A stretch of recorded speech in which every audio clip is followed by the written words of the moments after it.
PS Palembang akhirnya keluar sebagai juara Liga 4 Zona Sumatera Selatan 2025. Di partai final, mereka menundukkan Bumara FC dengan agregat 3-2.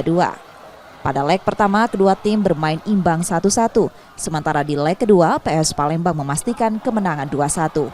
Hasil ini menempatkan Bumara FC sebagai runner-up, sedangkan PS Palembang berhak melaju ke putaran nasional Liga 4 2025. Asosiasi Provinsi PSSI Sumatera Selatan menilai kompetisi ini melahirkan banyak pesepak bola muda potensial. Menurut mereka, semakin banyak turnamen digelar, semakin bertambah pula jam terbang pemain muda di Sumsel. Akan lebih baik karena mereka sering melakukan kompetisi turnamen yang lebih bagus. Semuanya sampai ke tingkat nasional kita juga akan membicarakan dengan PSSI pusat.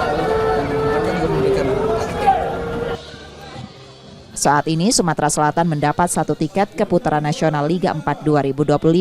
Namun tak menutup kemungkinan jumlahnya bertambah menjadi 2, mengingat masih ada kuota yang belum terisi. Nur Muhammad, Kompas TV, Palembang, Sumatera Selatan.